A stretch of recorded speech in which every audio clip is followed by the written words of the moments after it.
Hey everyone, welcome back to our channel. Today, we're diving into a quick and essential tutorial: how to sign out of Outlook from the app in 2025.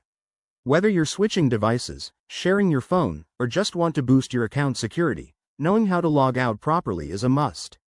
This process is straightforward and takes less than a minute, so let's jump right in. First things first, make sure you have the Outlook app open on your smartphone or tablet. If it's not already launched, go ahead and tap the icon to get started. Once you're in the main interface, where you see your emails and inbox, look for your profile picture or initials in the top corner, usually the top left or right. Tap on that profile icon, and it should pull up a menu with various options. Scroll down a bit until you find Settings or Account Settings. This might vary slightly depending on the app version you're using in 2025, but it's generally easy to spot. Go ahead and select that. In the Settings menu, look for the section labeled Accounts or Your Account. Here, you'll see a list of any linked accounts. Tap on the one you want to sign out from.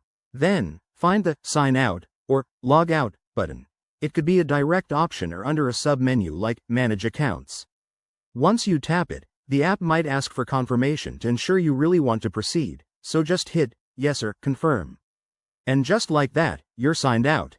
The app will return to the login screen, and your account will be securely logged off from that device. This is especially useful if you're using a public or shared device to prevent unauthorized access. One quick tip: if you have multiple accounts signed in, repeat the process for each one. Also, remember that signing out doesn't delete your emails or data, it just ends the session. If you run into any issues, double-check for app updates, as Outlook might tweak its interface in 2025. There you have it. Simple, right?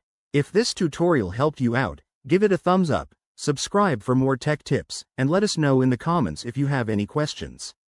Thanks for watching, and see you in the next video.